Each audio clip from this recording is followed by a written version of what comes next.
ఈ పసిపిల్లలను పట్టుకొని వారిని బండకేసి కొట్టువాడు ధన్యుడు. బయటోడు అడిగాడు, పిల్లల్ని బండకేసి కొట్టడం ఏంటండి, సైకోయిజం కాకపోతే అనగానే మన వాళ్ళు మెసేజ్లు ఏం చెప్పారు చెప్పిన, అక్కడ బండ అంటే బండ కాదు, మరి బండ అంటే క్రీస్తు. అక్కడ పసిపిల్లల్ని బండకేసి కొట్టమంటే పసిపిల్లలు అనుకుంటున్నారా? కాదు. మరి మనలో చిన్న చిన్న పాపలు లాంటి పాపాలు ఉంటాయి, పాపాలు లాంటి పాపాలు అంట, పసిపిల్లల లాంటి పాపాలు ఉంటాయి. ఆ పసిపిల్లల లాంటి పాపాలని దేనికేసి కొట్టాలట? బండకేసి కొట్టాలి. బండ అంటే ఎవరు? క్రీస్తు. ఇప్పుడు మన వాళ్ళు ఇచ్చి ఎవరినా నేను ఏమంటున్నానంటే, వాళ్ళ ప్రసంగాలు రావని నేను అంటది, కానీ ప్రసంగాలు జాగ్రత్త అని నేను అంటున్నాను. ఎందుకో నాకు ఒక మాట అనిపిస్తుందండి, బాగా వాడబడిన ప్రమాదమే. ఇదిగో చెప్పిన, చదివే టైం దొరకదు, అదో ప్రమాదం. విస్తారంగా వాడబడిన ప్రమాదమే. వ్యక్తిగతమైన బైబిల్ స్టడీ తగ్గిపోద్ది, అదో ప్రమాదం. ఇక్కడ ప్రమాదం ఏం జరిగిందో చూడండి. ఇదిగో ఆయన చెబుతున్నాడు ఏమనంటే, బండకేసి కొట్టండి అంటే, బండ అంటే ఎవరుకుంటున్నారు? క్రీస్తు. పాపాలంటే పసిపిల్లల లాంటి పాపాలు, ఈ పాపాలు పట్టుకెళ్ళి క్రీస్తుకేసి కొట్టమని, అదే దాని అర్థం. ఎందుకు అర్థాలు మిస్ అయ్యాయి, ఎందుకు రాంగ్ ఇంటర్ప్రిటేషన్ వస్తుంది, ఎందుకు రాంగ్ ఎక్స్ప్లెనేషన్ వస్తుంది, ఎందుకు తప్పుడు వివరణలు వస్తున్నాయంటే, హిస్టరీతో కొన్ని పుస్తకాలు, అంటే ఈ చరిత్ర పుస్తకాలతో కొన్ని కీర్తనలు కలిపి చదవకపోతే ప్రమాదం జరుగుద్ది.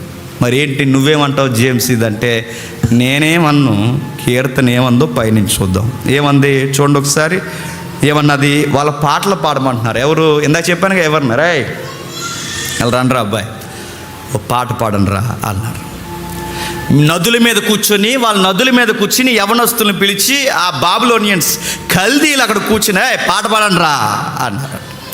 ఆ పాట ఏమని పాడుతున్నారు? బబులోను నదుల యొద్ద కూర్చున్నప్పుడు మనం సియోన్ని జ్ఞాపకం చేసుకుని, ఆ టైంలో మనం ఏడుస్తుంటే, వాళ్ళు నదుల మీద కూర్చున్నప్పుడు మనం అక్కడ కూర్చుని ఏడుస్తుంటే, వాటి మధ్యనున్న నిరవంజి చెట్లకు ఇక సంగీతాలు లేవని మన ఇన్స్ట్రుమెంట్స్ అన్నీ పట్టుకెళ్ళి చెట్లకి తగిలించేస్తే, అచ్చట మనలో చెరకున్నవారు మన దగ్గరకు వచ్చి ఒక కీర్తన పాడుడని మనల్ని బాధించిరి.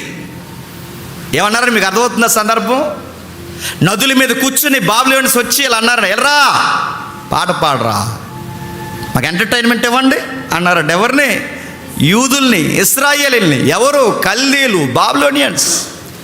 పాడండి, ఒక పాట పాడండి అంటే, వీళ్ళు ఏడుస్తున్నప్పుడు ఇక ఏడిపే కూడైపోయి ఇన్స్ట్రుమెంట్స్ పట్టుకెళ్ళి చెట్ల తగిలించి, ఇప్పట్లో మాకు పాటలు వద్దని వాళ్ళు ఏడుస్తుంటే పాట పాడండి రా అన్నాడు. అప్పుడు తెగించి వాళ్ళ పాట పాడుతున్నారు. ఏమని? వారి మధ్య ఉన్న నిరవంజి చెట్లకు మన సితార్లు తగిలించితిమి, అచ్చట మనల్ని చెరకున్నవారు ఒక కీర్తన పాడుడని మనల్ని బాధించారు. పాడండ్రా అని కొట్టారో, పాడండ్రా అని తన్నారో, పాడండ్రా అని గుద్దారో, మరి ఏం చేశారో, మొత్తం మీద వాళ్ళని పాడే వరకు నలిపేశారు. అప్పుడు ఈ బాధకు గురైన వాళ్ళు పాట పాడుతున్నారు. ఏమని పాడుతున్నారు? సియోను కీర్తనలో ఒక దాన్ని మాకు వినిపించుడే అని మనల్ని ఉల్లాసము గోరిరి. అన్యుల దేశంలో యెహోవా కీర్తనలు ఎట్లా పాడతాం? వాళ్ళు మమ్మల్ని కదిపేస్తున్నారు, కొడుతున్నారు, బాధకు గుడి చేస్తున్నారు. సియోను పాటలు ఉంటాయిగా మీకు, యాత్ర కీర్తనలని, సియోను పాటలని, రకరకాల పాటలు ఉంటాయిగా, ఓ పాట పాడండి రా అంటున్నారంట. సరే డప్పు కొట్టు నువ్వు, రై పాట పాడు, మాయ్ పాటలు పాడు. పాటలు పాడేస్తున్నారట, బలవంతంగా వాళ్ళని నలిపేస్తున్నారట. అప్పుడు అంటున్నారు, అయ్యో సియోన్లో పాడాల్సినవి, సంఘంలో పాడాల్సినవి ఈ సన్నాసిగాల ముందు పాడమంటున్నారేటని బాధపడ్డారు వాళ్ళు. దేవుని ముందు పాడవలసిన ఈ పాటలు అన్యజనుల ముందు పాడమంటున్నారు. ఎట్లా పాడగలం పరిశుద్ధ కీర్తనలు ఈ సంత వీధుల్లో? ఎట్లా పాడగలం ఈ దేవుని ఆరాధన గీతాలు, దేవుడికి చేయాల్సిన ఆరాధన కీర్తనలు వీళ్ళ పాడమంటున్నారు ఏంటని బాధపడుతూ అప్పుడు పాడారు. ఏమని పాడారు?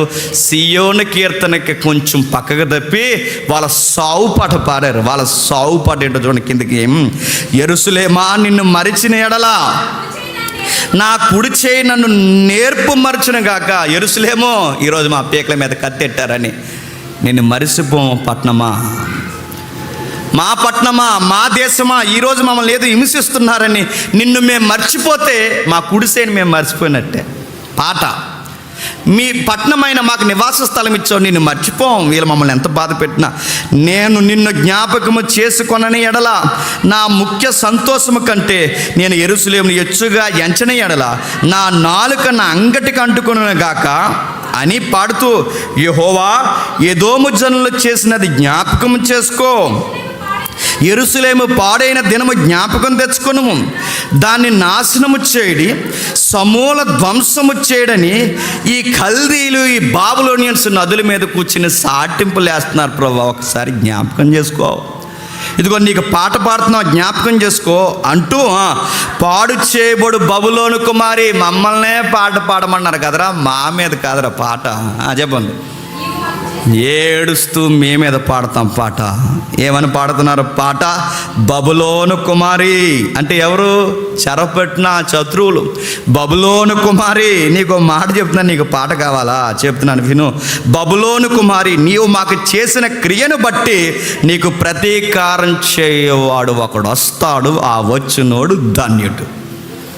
ఏమంటున్నాడు? ఈరోజు మాకు అన్నం లేకుండా చేస్తారు, మీకు అన్నం లేకుండా చేసే రోజులు వస్తాయి.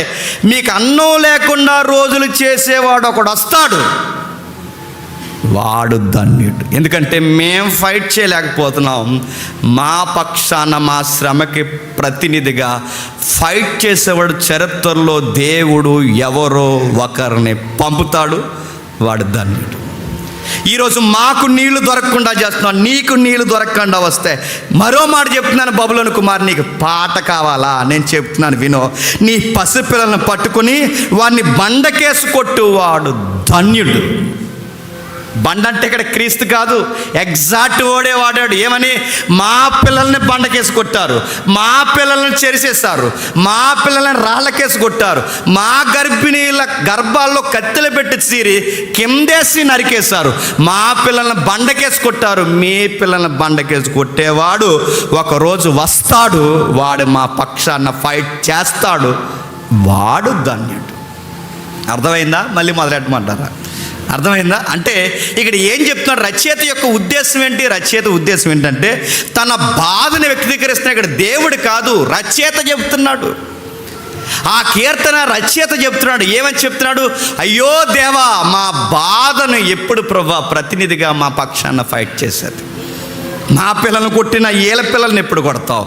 మా పిల్లల్ని ఏడిపించిన ఏళ్ళ పిల్లలకి ఎప్పుడు సమాధానం చెప్తావు? మా పిల్లల్ని ఘోరంగా బండకేసి కొట్టారు, వేల పిల్లలను కూడా బండకేసిగా మీరు మమ్మల్ని పాటలు పాడమంటున్నారు, నీ పిల్లల్ని బండకేసి కొడతారు. ఆ రోజు వాడు ధన్యుడు అవుతాడు. ఎందుకంటే శిక్షకు శిక్ష, ప్రతిదండన జరుగుద్ది ఆ రోజు. విలాప వాక్యాల నడుమే చదువుకోవాల్సిన కీర్తన ఏంటి చెప్పండి? 137వ కీర్తన. అది చదివి ఇది చదవకపోతే మనం ఏమంటాం చెప్పనా? బండ అంటే బండ కాదు. చెప్పండి, చెప్పండి.